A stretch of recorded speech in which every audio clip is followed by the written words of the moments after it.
Ebron goes up and he makes the catch. Touchdown. Yes, sir. Samuels, all too easy. Ebron hurdles home for the touchdown. Caught by Eric Ebron. Touchdown. Touchdown, Eric Ebron. Going off. I told him I was going off. Here's Samuels out of the backfield for the touchdown. To Samuels, who gets the edge. He bounces it into the end zone. Mr. Clutch, Eric Ebron strikes again. Caught by Samuels. End zone caught, touchdown. Let's go, man. Y'all gotta have that energy, cuz. This is episode Ocho. Yes, sir. Man. What's up, brother? You see those back there? Ooh. Shout out. Oh, we gotta do a special shout out. Sir. You see them back there? Yeah, I like. Ooh. We gotta do a special shout out. Man. Shout out my girl, Tierra Ruffin Pratt. Shout out her Sir. and all her great endeavors out there. What she's doing with herself. She was one of our phenomenal female basketball stars at the University of North Carolina, hooping 24/7. You know, football players don't really go to like other events. We supposed to be like the jocks, right? We supposed to like, if we pull up, it's supposed to be like an event. Oh, we was always at the basketball games. You know what I'm saying? Yeah. So they was hoopers. So we'd be in there stealing their elite socks and shit type shit. Our football program, we wasn't, you know, receiving all the good shit. Yeah. The basketball was, you know, was that's getting what, everything. Oh my man. Listen. Too bad you couldn't put the ball in the basket though. Who? That 6'5" nigga. Who? You. I ain't no owl, nigga. Who? Yeah. I was hoopster. What number you wore, cuz? What number you wore, cuz? 34. Huh? 34. Oh yeah, you got the last jersey. No. You got the. My brother was always 35. Did that mean something for you? Okay. 35. So okay. Younger. 35. That's what nasty. Number was you? That's what nasty as hell. What number was you? What in number basketball, was you? always rock 20. Always rock 20. I went from 20, right? I'm gonna tell you. I went from 20. Well, I went from 2 to 20 to 14. And that was my 3 numbers. It was between those 3 numbers. So you started off good. You went at a young age, you know what I'm saying? We was legit. We was legit at the time, so I had to rock the 2. You know what I'm saying? Then we kind of got older a little bit. And and then as we got older a little bit, you know what I'm saying? I was like, okay, talent 2 wasn't available, so let me just add a 0. Yeah. Okay, and then talent, you know what I'm saying? Better. The real point guard had to get 2. You had to go get 20. Well, I wasn't a point guard. I was a 2 guard. Oh, you was a shooter. Come on, bro. Steph Curry. It's still available to join this live stream right here. I hear stories, but I need confirmation for the people. Still got it, bro. Trust me. Anyway, T. Natural. P. Nah, for Thank sure. you so much Shout for out. the kicks. For sure. She gave us 2 pair. Oh, 2 pairs, some runners. Big comfy. Yes, big comfy. Oh, yeah. Show the people what they want to see, man. Show the people. Big runners. She's a runner. She's a track. You see these up? Thick soul. You see these up? Yeah. Hokers. I rock it. Hoka who? Nah, I still gotta rock the Hokers. Hey, I still but them Jones right there, them Jones comfy too, though. I like them. Shout out Hokers. Shout out Hokers. We ain't no trip. Nah, facts. No trip. Appreciate you, TRP. Appreciate you, TRP. We need those. Hey, the street, the people, we need those, man. You know what I'm saying? Shout out Nike, man. Shout out TRP. We needed it. Well, no, facts. J Sam. What's up, brother? We had some good shit and we had some bad shit. Man, we had some old shit. We had some new shit. Man. And we had a bunch of bullshit. I'm trying to tell you. Boy, every week is some bullshit going on. Man, I'm trying to tell you. I really want to harp on injuries. I kind of want to talk about them a little bit. Yeah, that was key this weekend. Man, it was suck to see, Pat Mahomes, Micah Parsons. I mean, just go down with that, Pat Mahomes had he was scrambling, knee got caught up. That was just very unfortunate. But, Micah, non-contact injury coming off of, trying to get a sack, that's just, that's terrible for him. But, speedy recovery for him, man. We had Daniel Jones and we had Sauce Gardner. Yeah. Then we get Christian Watson, we get Micah Parsons. And I think they lost like a tackle. All within all in 20 that game. minutes. I want to say like 3 players. It was it was a linebacker that went out right before Micah got hurt.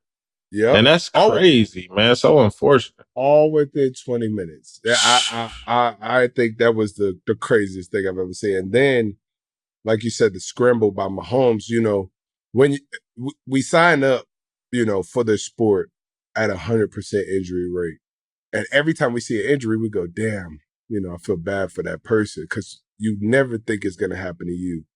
So I know, the cool thing we get to get, and hopefully I could get Micah and Mahomes to let me be a part of it, is we get them at the same time to hopefully come together, recover together.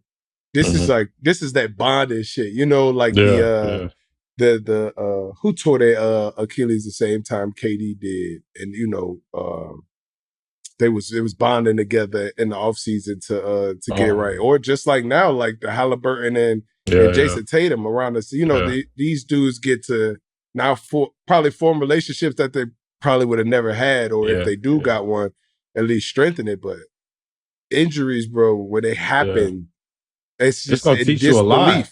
Yeah, bro, it'll teach you a lot, man, for sure. We don't even get Mahomes for next. Let's put it as it is. We don't get these two players for next year either. That's what I'm saying. It's so late in the season. It's gonna be like damn near around this time. Next year probably when they'll be feeling back. Mahomes got to get paid. So now we have to. Now we get to figure out. This is honestly pretty good for the Chiefs.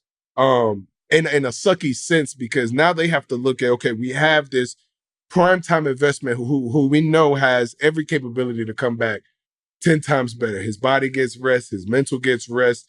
Although the process is going to be a struggle, he gets to see the game in a different view. Mahomes ain't really been hurt. Mahomes ain't really been, he's been the starting quarterback since he took over from Alex Smith. So it's like, it's this perspective, this new perspective he'll have on the game is actually really, really good for him at this point in his career, because what he knows is winning. What he knows is I'm unstoppable, I'm unbeatable, and now he gets to reflect in a different light, which I think usually takes the man and his power and his momentum to see something, well, there's more that I could do. You know what I'm saying? Like when his knee's only going to come back stronger. He's only going to have the whole offseason to get better.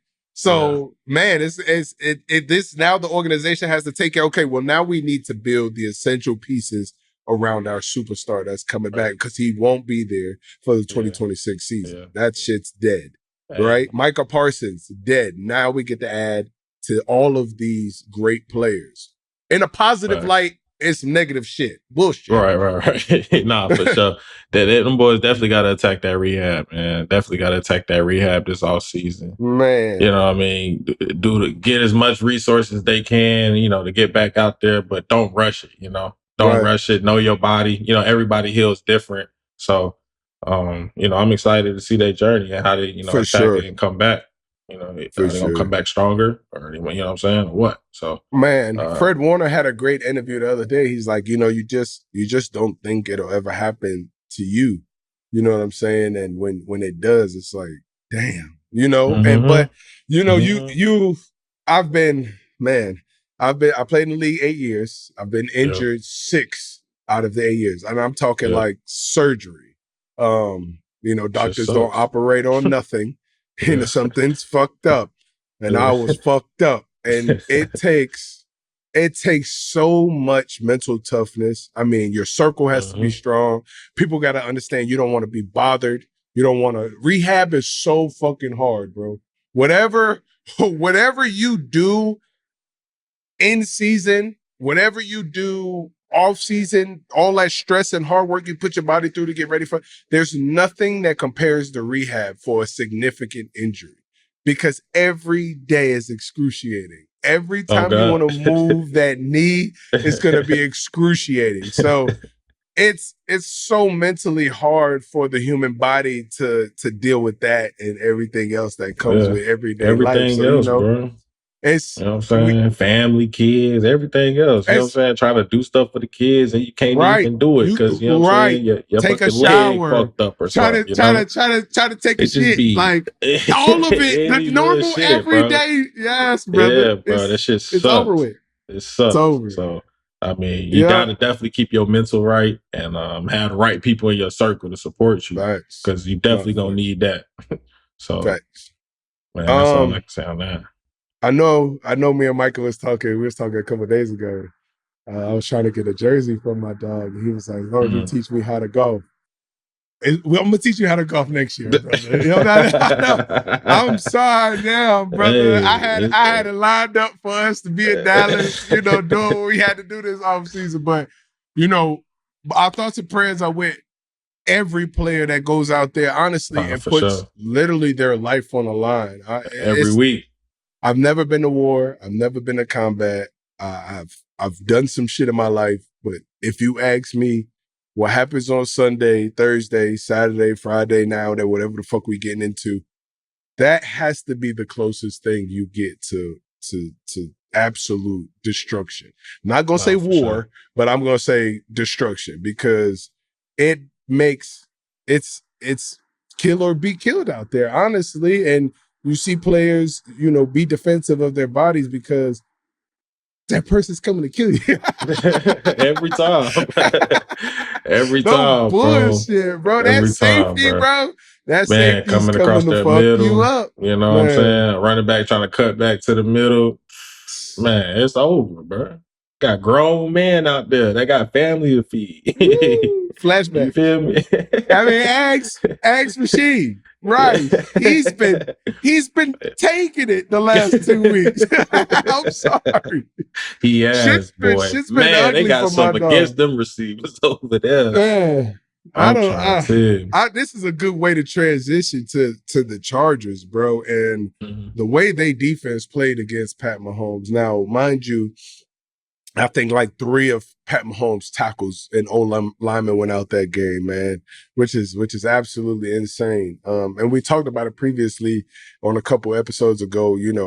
When it gets to the season, longevity and availability becomes the most important thing for anybody. You know what I'm saying? It becomes important for you. It becomes important for the organization. It becomes important for the fantasy motherfuckers that's betting on you. It becomes important for the people that's betting on you. You know what I'm saying? And that shit don't matter. But like, if you're not available for your team, they're not available for anything else. And unfortunately, the Chiefs have been dominated with that. But the Chargers, on the other hand, have been striking gold with this defense. Man. For sure, man. They've been doing their thing. Always had a solid secondary to create turnovers and stuff. And I mean, it goes to show what they did this past weekend. And the first time they played, got the 2-0 sweep versus the Kansas City Chiefs. And that's huge, divisional game, on the road, playoff environment. That was huge. Yeah. It was by no means was it, a beautiful game. It's freezing. You can't expect. Not every game is going to be beautiful. not this late in the season either. Tuesday, right. Dub in the NFL, man. Hard to come around, dog. And to get one weekly, that shit's amazing. So I don't care how you get it. What? No. By all means, win. All means, and then this late in the season, every win fucking matters. The Chargers knocked the Chiefs out of the playoffs. This is the first time them being out of the playoffs That's crazy. in like 20 years, bro. Man. This is Man. insane. Maybe even And longer then- than that. You I'm know what I'm trying saying? to- The Chiefs. Yeah. The Chiefs have Yeah. always been in the playoffs. The Alex Smith era, the fucking Pat Mahomes era. I mean, one thing you know is that the Chiefs will go into the playoffs. Yeah. So this is all new to all of us. For sure. It's a lot of interviews for them players over there for the last couple games, boy. Man.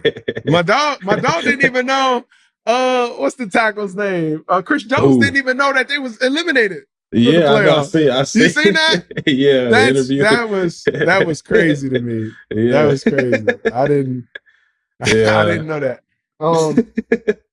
I say that because you should know. I say that because as a player, you should know every situation and circumstance. Now, I love Chris Jones. I'm pretty sure, you know, he played a tough football game. I'm pretty sure he did know, or maybe he didn't. But that to me goes back to the coaches. Like, if your team didn't know that this is a must-win game and what rides on this game, then they're unequipped and unprepared for the arena. You know what I'm saying? That's surprising, bro. You should know your matchup. If you're a gladiator, right, and we step into the arena, we call this the arena. Tom Brady did a phenomenal job with this title, the man in the arena, because that's exactly what it is. This is early form gladiator. You should know what the hell your opponent entails at every facet of the game, especially this late in the season. Always. This program, every player on that defense should have known we need to make every play known to man because we could be eliminated. That's I don't see how you don't know coming that. from the Kansas City Chiefs too. From a leader, from a captain. That's won that division plenty of times. You know what I'm saying? Not worried about being in the playoffs. Right. That's crazy. I also got to do this filler. I'll be tripping if I don't do this. Speaking on the injuries. I mentioned it before. I'm going to mention it again. This going to be the only hoe your girl going to like. This going to be the only hoe your girl going to allow you to talk to. I'm going to fill this in because this doctor has saved my entire career. And his name is Dr. Casey Ho. He is the only hoe you allowed to talk to. And he's the only hoe you should be seeing. Yeah. I'm going to be brutally honest. Early in my career, bro, my last year, my junior year at Carolina, and my first year in Detroit, I had chronic hamstring problems. Chronic. Hamstring, small tissue, didn't matter. I had quad, small tears in my quad. It was just shit I couldn't figure out. Mind you, I wasn't a big stretcher. I really rarely liked warming up, but I started to understand the process of doing all that, right? Yeah.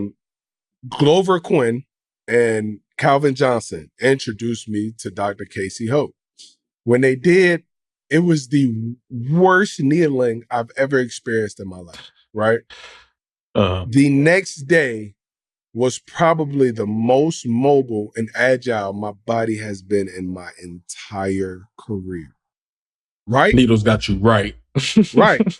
So I stopped using him. This is no bullshit story. I stopped using him because I'm like, his price. You know what I'm saying? His price. But I didn't understand. I didn't understand what the fuck you're supposed to be paying for your body anyway at that time. Right? So I'm thinking like, damn, to get this nigga to travel, it's kind of expensive. But, you know, it makes sense that if you get a couple of your teammates and you use Dr. Ho's service, you and your teammates will all benefit from this.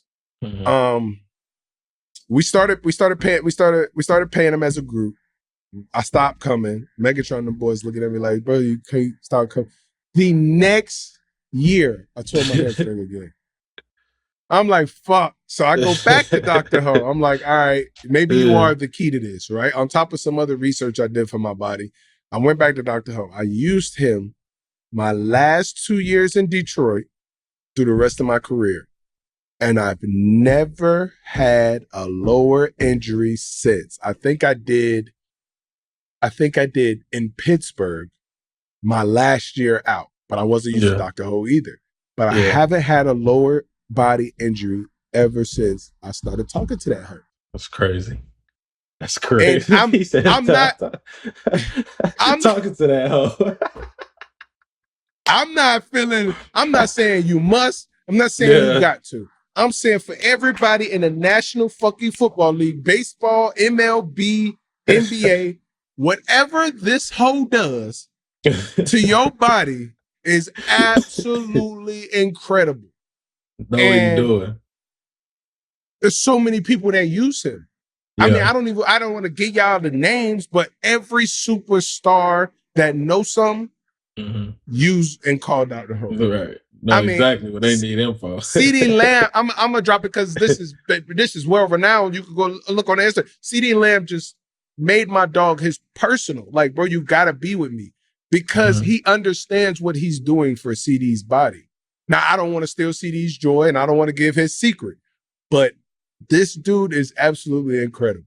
I get no compensation. He ain't paying me a damn. He's Asian. They are the cheapest, motherfucker, stingiest, money-making motherfuckers ever.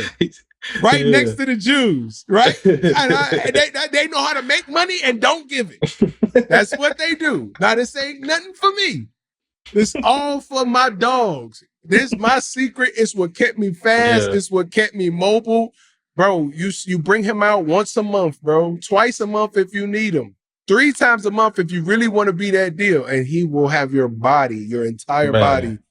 I'll give another story since I got time. Once you find somebody like that, you can't let them go. You can't let them go, bro. They have you feeling like shit. Butter out there, man. Bro, butter.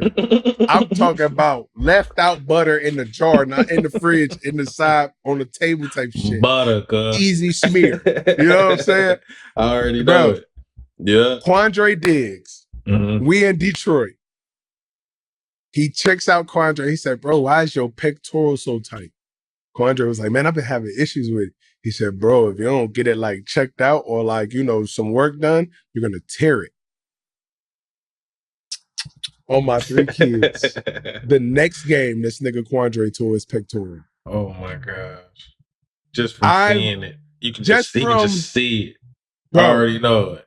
I've never seen no shit like this. Crazy. And from that, I think that story was what really sold me back to that. Yeah. I'm like, you was hooked on him from the rest of your career. That motherfucker was out there every week.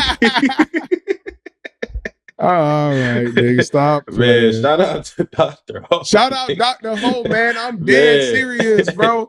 I don't know Dr. Ho, but he sound like he know what he was doing. Casey Ho. Go to my friends on Instagram, type the nigga name, man. You'll see a picture of him and his kids. He's a family-oriented, dope-ass dude. He gonna tell you what's real. And if you want to get rich off crypto, listen to that nigga. No bullshit. No bullshit. All right. That's my last filler enters for the rest of this motherfucking show. I'm going back to, let's go back to some old shit. We are talking about the bullshit. Let's go to some old shit. I want to point out 2 old heads that really did their mother thing this week. Tony Jefferson and Phillip Rivers. Phillip Rivers. Now Tony was ejected. Now Tony was ejected for playing football. Yeah. You cannot get mad at nothing Tony Jefferson was out there doing on that field against them Kansas City Chiefs. He was doing his job.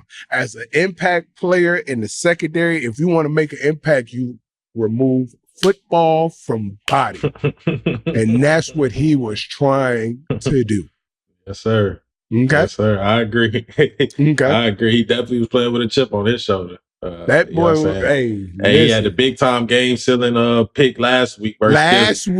You know what I'm saying? Now he coming out this week trying to knock motherfuckers' head off. So I gotta shout out Tony J because when I was playing in Indy, this was right before I was about to go off with Andrew. We had a joint practice, or maybe this was the year after I went off with Andrew. We had a joint practice with the Ravens. And Tony, everybody in Indy knew not to run one-on-ones with me, but everybody in Baltimore didn't know that, right? So I'm chilling. I don't want to run one-on-ones in Baltimore. There isn't nobody in the NFL that could run routes or stop any route that I was running ever. Yeah. Don't give a fuck who you was. If you did it, pull up the tape. I would love to see it. Right? Tony Jefferson was like, bro, let's get this one-on-one. I'm asking Tony, before we do this, Tony, this short what you want to do. Now, not only are we doing one-on-ones, we're doing red zone one-on-ones. I just went 13 for 13 or 12 for 12 in the red zone last year. You sure this what you want to do, boy? It was rep after rep after. He just wanted to continue to. And like, people like that, they strike something in players that, think that they're good at something, right? Like I thought I was invincible at one-on-ones.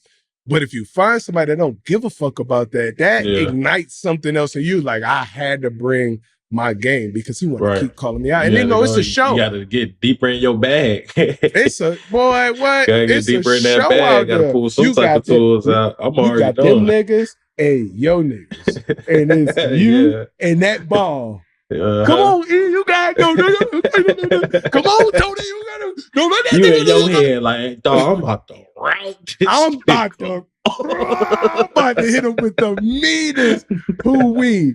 But Tony, man, he got off the couch, 3 years ago, and he's been balling ever since. Hell yeah, that's dope. Now, this ain't like the Phillip Rivers shit, which we'll get into, but this is great to see, man, especially for somebody like him. You know what I'm saying? Tony's been watching him for a long ass time, bro. He's been doing it for a minute. It's been a long ass time, bro. I gotta see him still out there balling, getting picks, changing games. See, players like him help out the Hanleys and help out the Derwins. Yeah. You know what I'm saying? Like, then them two come through. They see big bro got ejected, and then they seal the game. Hanley gets an interception. Derwin gets an interception.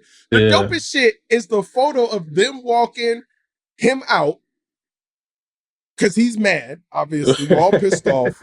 They know he about to get fined. Then I ain't playing the game, and I'm about to lose bread.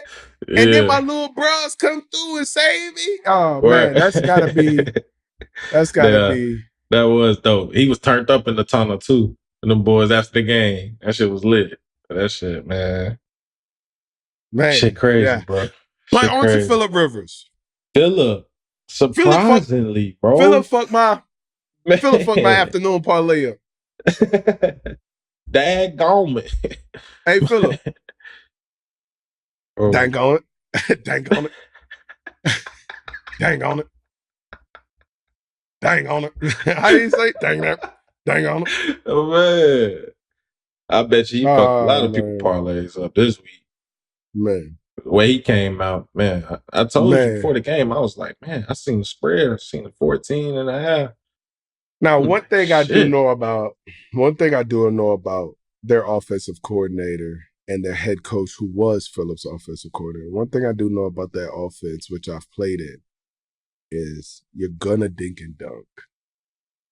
That's what they do. It was Andrew Luck's secret weapon. When they brought it over from there, it was everything. It was everything I knew was gonna happen. But I just thought that Seattle's defense, who's been stellar all year, would understand that as well. I mean, at what part of the game did we think we was gonna get beat deep? Right. they definitely wasn't throwing it deep. I could have told you that. My safeties would have been at 12 yards. Linebackers at 6. Facts. It would have been, you're going to have to dink and dunk you're going to have to out leverage us on this offense more than anything else. There's nothing Phillip Rivers was throwing more than 20 yards. Now, he did when they took it there. They had to take it 20 yards, but no, bro. Like, they did exactly what they needed to do. We're sitting in cover 2 and quarters against Phillip Rivers. They got my hat fucked up. I'm so mad. Your shit always fucked up, cuz. Chill out, fool. It might be that head, cuz. Big ass head. Phillip, let me say something. What Indianapolis did in that game plan shows me that they have phenomenal coaches. And I mean, it's obvious, the way Daniel Jones has been playing, the way the offense was playing, the structure of the offense. Defense played phenomenal in Indy against Definitely did. a heavy run, dominant receiver team. Mm-hmm. It's nothing worse than facing a good run offense with a really On the good number road. one receiver. On the In road. Seattle. In Seattle versus 12. That was surprising. They should have pulled it off. Seattle got real lucky. I really think Seattle did a phenomenal job to come back and get the dub. I just that was caught off guard. Enough about old man Rivers. Right? Facts. Let's talk about. You ready for this one? Mm-hmm. Talk to me. You ready for this one? Let's talk about another sellout. You ready for the sellout? Talk to me. Who sold us? Who sold us this week? You talking about you talking about the boys in New England? You talking about that game? Yeah. Disappointing. I mean, great first half performance, and we always talk about football being a game of two halves. Mm-hmm. And the Bills been coming out dominant second half. Last couple games, the game started with Pittsburgh. It came out just running the ball down their throat. Then it came the week before that, and then now this week, it's like them boys. I don't know what the hell they be talking about in that locker room at the halftime, but shit. I think that game showed us one or two things. We know exactly what the AFC Championship finna look like if they don't play each other early, because divisional teams always find a way to play each other early.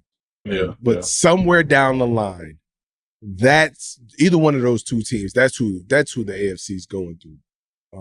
That's clear. The NFC is clear as day that you got to go through the Rams. I mean, that is what it is. Okay, but back to the AFC. New England played them boys that first half unbelievably. We threw a great mixture of run and pass, protected Drake really well, and Drake ultimately did the best thing you could do as a running back that's been dominating in the past game. Use your legs to operate the field. Phenomenal. And then we get to the second half, and I don't know if it was the snow that picked up. I don't know what it was, man. I told you, after that first drive, when I seen Josh Allen came out and the way they was running that ball down that field and scored so easily to cut it to 10 points, I was like, man, Buffalo about to come back and win this game. What was the spread? It was like 400 something before they scored the first touchdown one. Yeah, it was something crazy, bro. It was something crazy. They went and up 21-0. What you said? I told you. I said Buffalo was gonna win. I told you, bet the live. Get paid. Cause man, them boys came out looking good. Defense started balling. It was getting pressure on Drake, making those receivers make tough catches. And in that type of climate, that type of weather, man, that shit ain't easy. Them hands get cold. Buffalo and Josh Allen, because he's so good in inclement weather, is always the team to beat. There's nobody that's endured weather conditions better than Josh Allen. Whether he went to Wyoming. That's what I'm saying. Like, bro, been that. He been. But Wyoming, cuz. That's crazy. Him and 17 other people there. All of them playing football for the University of Wyoming. Bro. Man, the NFC. Is it the Chicago Bears and the Rams? That would it look like as of right now. 49ers not playing as bad, but it definitely looked like the motherfucking Bears and the Rams. Eagles are struggling. I don't see another, like you said, the Eagles put up 31 points against the Raiders. It's supposed to do that. The Titans put up 24 points against against the 49ers, which is kind of like, you know. Yeah, that was shocking for sure. I just don't see no other team. I mean, I don't see no Green other Bay team. is beat up, and you know, just I don't see it. I don't see no other team either. So I'm gonna say that the Bears, not only are they fine in the run game, but I think Caleb is realizing he has some really good other receivers over there to help him be great. You know, DJ Moore is not no slouch, brother. Odunze is coming into his own. Yes, Burton is playing too. Burton, whatever. We got Burden to take the top off. We need to somehow Ben Johnson, who's been doing a phenomenal job, continue to implement and get these players to believe. And dog, I don't really see. I think Chicago could be the dark horse. I think the Rams could win it all. I think. Hold up. Let's get to the AFC. I think the AFC dark horse is the Chargers. If could remain healthy. If healthy. That's my only problem. But other than that, Bills or Patriots, bro. I like it. Like who's Clear playing as day. better this late in the season?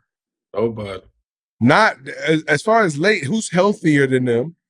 Who's more in I will cohesion say, than them? though, Jacksonville has been playing pretty good lately. Cool. But they still got to go through the Texans in that division. No, they do. They're going to be the first game in the AFC. No, for sure. Because I don't see the Texans slowing down. They play phenomenal against the Cardinals, even though the Cardinals with Jacoby Brissett's a totally different team. So they've been playing pretty good. Yeah. Houston is a team too. Houston's a good team that's right a now. Sneaky team that a lot of teams ain't gonna want to see. Right. Especially how they've been playing. They're like the Cincinnati Bengals this year. You know, how like nobody never want to see Cincy in that first round. That's right. I say that's who the Texans are this year. I really look forward. Now the Texans and Jaguars don't play each other no more. I think the Jaguars play the Colts this week in Indy. The Texans play the Colts last game of the season. That's going to be interesting. The end of the year is getting spicy, brother. Hey, can we talk about the Cowboys? Talk about them. What you call them? What you call them? What you call them? What did I call them? You said when you need them exactly. When you bet on the Cowboys to win, they don't do shit. It be the times when they don't have no chance. No chance.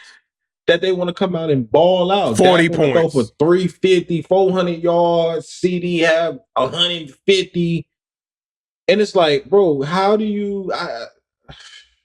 they so frustrated. They so frustrating to watch. It's like it's so inconsistent. It's so inconsistent, dog. And it's like, I don't get it, bro. It's been like this year after year after year, bro. Shit, since I was growing up watching them as a jit, because I always was watching them when I was growing up, bro. And it's like, man, it's so tough to be a fan of them, bro. It's so tough, and it's like every year. It's like I don't get it. I don't get it. It's not like they're not a good team right now. Now, mind you, I do think we paid a lot of money for two bullshit ass cornerback positions. I'm sorry. You can say whatever the fuck you want. I love Trayvon Diggs. I love who he is as a person. But the football character of Trayvon Diggs right now is not worth $100 million. Bland. That 1 year that Trayvon was hurt and you came out there and balled and they threw you all the interceptions was not rewarding of what has been put on tape ever since then. Yeah. And even that year, statistically, both of y'all did not cover very well. You just ended up with the ball in your hands, which is great, right? It's not to take nothing from you, but this is Maxwell. This from Seattle to the Eagles. You know, you protected and you play really good when all of the good players are out there, and then when no one's there, we're not good. They ain't doing shit, man. It makes zero sense to me. I think they're both overpaid. I think they can be good, but I think they need more structure. The secondary, I don't get it. We let up way too many yards to have that good of a defensive line. Don't fucking get the secondary at all. It makes zero sense to me. It's always been bad. It's always been bad for a minute. For a minute. I know. Shit's crazy, bro. Used to love man, I'm trying to tell you. But man, you gotta, for them boys, they gotta win that game. This past weekend, this past Sunday night, gotta have that game. If they even want a chance. I feel like the NFL should come to me and ask me what I believe the game of the week should be every week. Because the game that they be talking about, America's game of the week, don't be it. I don't understand. It don't be what I be wanting. Anyway, I would be no good as a mentor if I did shout out Kyle Pitts. Oh yeah. Oh yeah. 3 tuds. What he had? 3? Oh my 160? 3 160? Wow. What a day. This is at tight end. This is a dream. To be targeted, hear me. When Travis Kelce and Kittle and I'll even throw Mark Andrews in there because he gets targeted. This is prime Mark Andrews before likely. These dudes used to get targeted when I used to play 10, 11, 12 times a game. Yeah. And I used to look like, boy, if you ever give me 10 targets a game, I'm going to have numbers. Because not only are you getting this player in the groove, you gave him the ball early. Yeah. You gave him the ball often.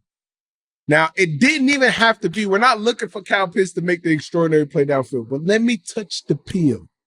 The LeBron James, the Carmelo before the game. Let me just feel that motherfucker. Need it. That's all he do. That's it. Man. Just get the spark plugs, Joe. Just hit a little joke to the spark plug. Let me catch a little bubble. Listen, let me feel that motherfucker. And now we're locked. 10 plus targets for a tight end is unheard of. Unless the tight end is the vocal point of the offense. People will never understand this, and I'm going to break it down to y'all from a tight end to tight end. In my career, I think I've maybe had 4 to 5 games where I've been targeted 10 plus times. And all of those games, statistically, I've dominated. It is supposed to be like that when you have a really good player. Now, we're not asking for it every game. It don't have to be every game. But make it a point to get your dominant tight end the ball. We didn't draft Kyle Pitts 4th overall for him to stand in line and block. Not at all. That was never on his resume. He was at the X receiver running slants at the University of Florida. I used to call him the Great 8 because that's what he was.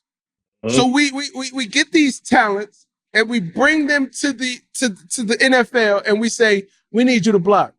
You can go give somebody $3 million to do that. Oh, God. There's a tight end right now that look just like the nigga from the Steelers.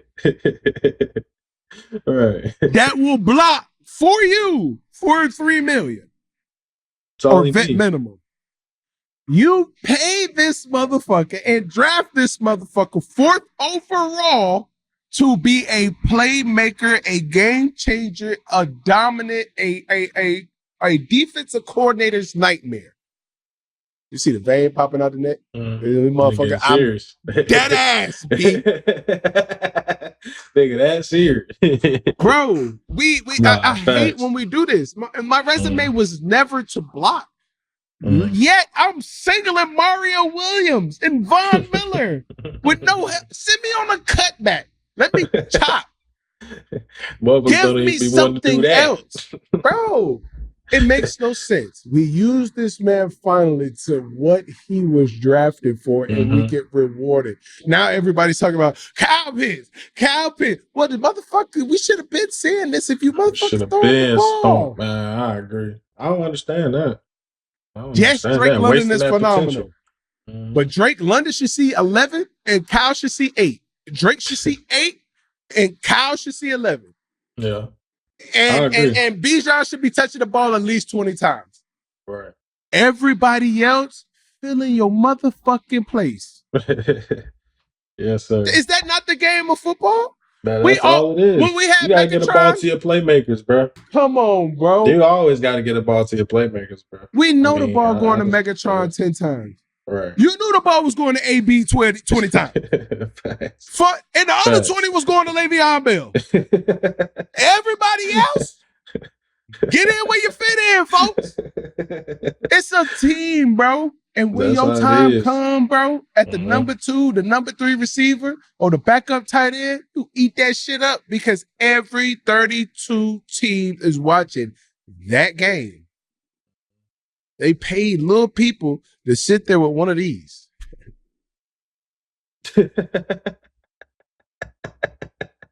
Just smiling, eating good. Yeah. See that boy right there? I like that boy. He can run. Boy can run. He get fast, tall, catch. No, they looking to see what the other nigga wrote. I know how the game goes, Scout. So yeah, that board's pretty good. They got a stopwatch. I ain't got no goddamn stopwatch. You know how they be clocking your ass, trying to see you 10 yards splitting it.